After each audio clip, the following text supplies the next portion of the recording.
Oke, selamat malam semuanya. Assalamualaikum warahmatullahi wabarakatuh. Kita lanjut lagi pertemuan untuk materi di arsitektur, mata kuliah arsitektur enterprise. Baik, yang mana pertemuan 4 ini kita akan membahas mengenai itu bahasa arsitektur. Jadi ya kalau sebelumnya kita di pertemuan 3 ya, membahas mengenai apa metode dan kerangka kerjanya sebuah arsitektur enterprise. Jadi pertemuan ini teman-teman akan kita bahas mengenai bahasa arsitektur. Nah, pada pertemuan ini jadi bahasa arsitektur enterprise itu ada beberapa model atau tipe ya. Jadi saat ini sebenarnya tidak ada pemodelan yang khusus untuk menggambarkan suatu arsitektur enterprise. Jadi ya tergantung orang yang membuatnya. Hanya di subdomain seperti pemodelan proses bisnis dan desain perangkat lunak yang dapat ditemukan nih. Jadi kalau proses bisnis kan biasanya nanti pakai UML, pakai BPMN ya, atau perangkat lunak sama pakai UML ya. Nah, untuk pemodelan perangkat lunak ya, UML ya, bahasa dominannya biasanya digunakan. Terus kalau kita lihat juga bahwa di sini gambaran sejumlah bahasa untuk pemodelan bisnis dan teknologi informasi yang digunakan secara luas yang menggambarkan bahasa arsitektur enterprise. Nah, kita bahas nih apa aja sih yang biasanya digunakan sebuah arsitektur enterprise ya. Yang pertama ada namanya IDEP. IDEF ya. Jadi bahasa yang digunakan untuk melakukan pemodelan ya untuk sebuah perusahaan ya untuk perusahaan analisisnya. Nah, awal dikembangkan IDEP ini ya oleh perangkat program Angkatan Udara Amerika Serikat untuk Integrated Computer Aided Manufacture atau ICAM ya, ICAM. Seperti itu. Saat ini ada 16 metode IDEP ya. IDF ini ya terdiri dari IDF 0, IDF 3, ya, IDF 1X ya inti yang umumnya digunakan. Biasanya seperti itu. Kalau ini sebenarnya banyak tidak familiar, tapi digunakan oleh awal dikembangkan oleh Angkatan Udara Amerika Serikat. Nah, kita lanjut bahwa ruang lingkup IDEP juga ada pemodelan fungsional, ya IDEP kosong ya, di mana gagasan di balik IDEP kosong ini adalah untuk memodelkan elemen, mengendalikan, pelaksanakan suatu fungsi ini. Para aktor penampilkan fungsi, objek, dan konsumsi dan produksi oleh fungsi. Dan konsumsi data ya pastinya. Dan hubungan antara fungsi bisnis ya, atau sumber daya bersama dan dependensi. Pemodelan proses, ada pemodelan fungsional dan proses nih, IDEP 3 biasanya untuk menangkap jarum kerja bisnis ya, proses bisnis bagaimana melalui ya, diagram area proses ya, ini menunjukkan urutan tugas untuk yang dilakukan oleh organisasi logika keputusan seperti itu biasanya. Ini menggambarkan skenario yang berbeda untuk melakukan fungsi bisnis ya, prosesnya yang sama aktif yang sama dan aktifkan analisis dan peningkatan alur kerja biasanya seperti itu. Pemodelan data IDEP atau X ini ya digunakan untuk membuat model data logis dan model data fisik dengan menggunakan diagram model logis. IDEP 1X ini terdiri dari beberapa diagram subjek logis dan beberapa diagram fisik. Seperti itu. Nah, IDEP banyak digunakan di industri juga ya, selain tadi dikembangkan awalnya oleh Angkatan Udara Amerika Serikat ya. Ini menunjukkan bahwa telah memenuhi kebutuhan pengguna dalam batas yang diterima. IDEP taat pada proses pengembangan dan peningkatan berkelanjutan. Namun, IDEP 0, IDEP 1X, dan IDEP 3 adalah bahasa yang agak stabil ya, dan kaku, dan IDEP 0 dan IDEP 1X telah dipublikasikan sebagai standar nasional dari National Institute of Standard and Technology seperti itu. Nah, itu IDEP.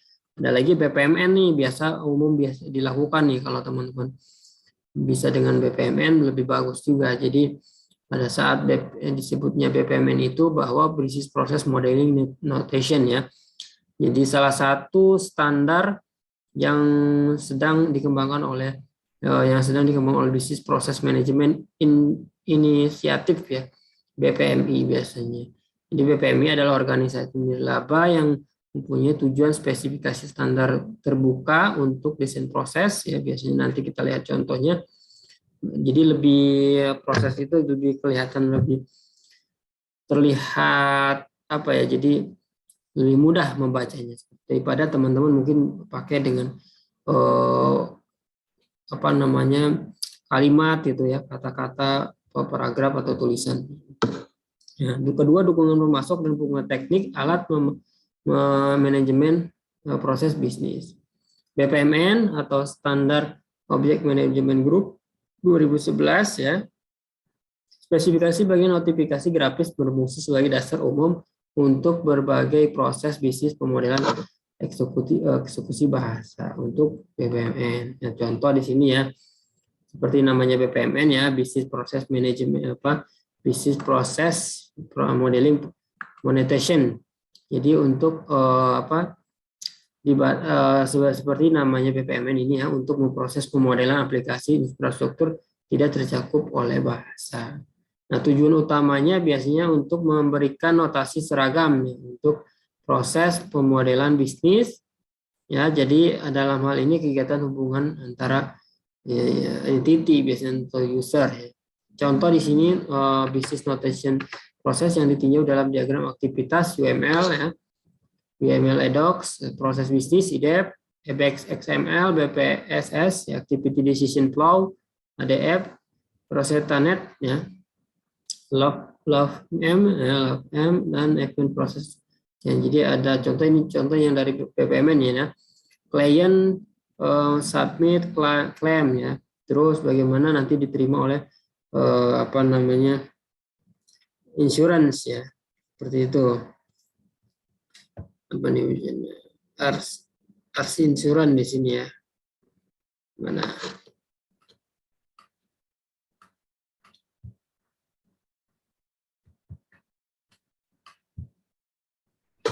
Nah, jadi meregistrasikan ya, jadi di sini klaimnya diarsipkan, siap menyetujui, kalau menyetujui ini bagian insuran, ibaratnya proses seperti itu, jadi valuasi payment seperti itu, jadi dibayarkan. Jadi pada saat receive decision ya, keputusan, menerima keputusannya setuju atau tidak ya, jadi evaluation payment. Jadi pada saat klien mengajukan klaim asuransi.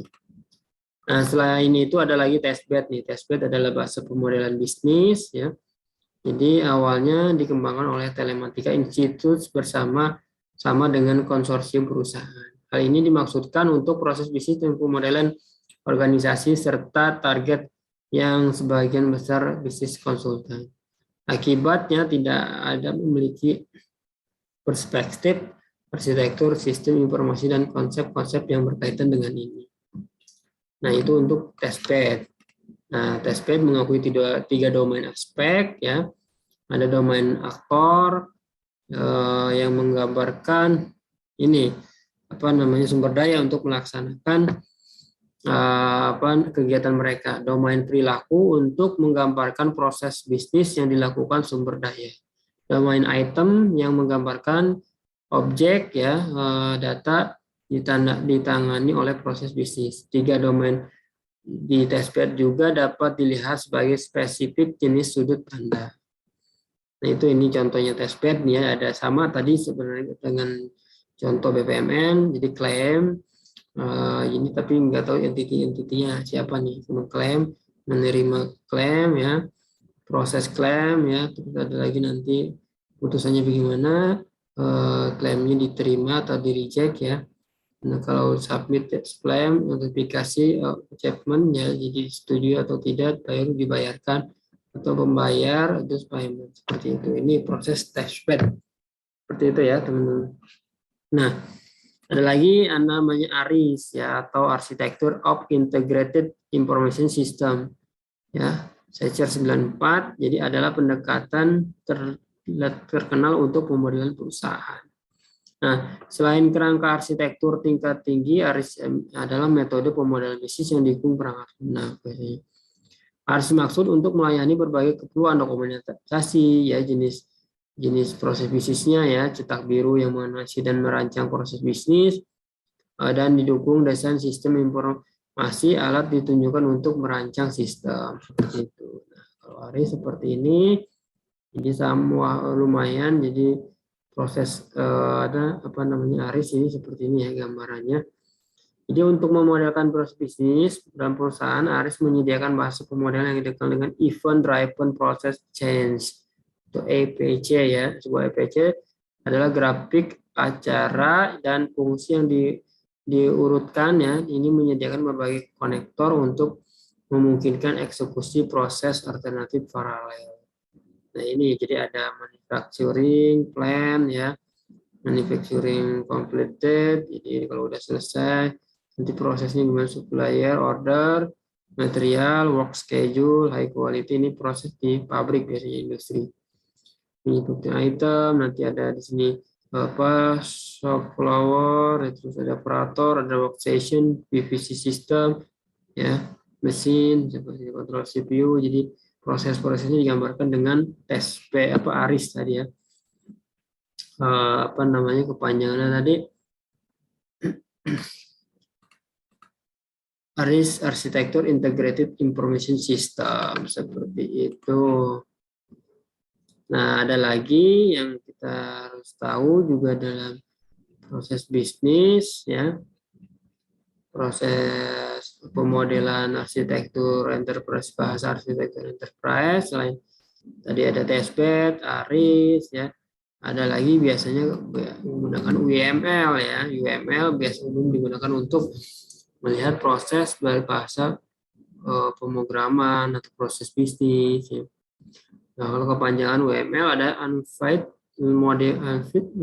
Modeling Language adalah metode pemodelan secara visual sebagai sarana untuk merancang dan membuat software berbasis objek. Ya, karena UML merupakan bahasa visual untuk pemodelan bahasa berbasis objek, maka semua elemen dan diagramnya berbasis pada paradigma objek oriented.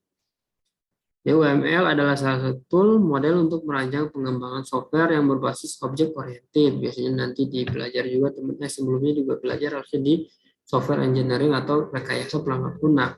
Ya, lebih detail ada nanti diagram activity ya, use case diagram seperti itu.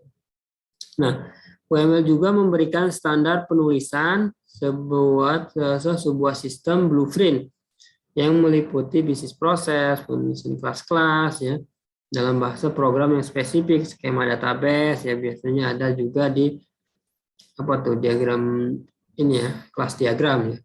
Komponen-komponen yang diperlukan dalam sebuah sistem proses yang diperlukan dalam sistem software. UML lebih komplit biasanya, ada bisnis prosesnya juga.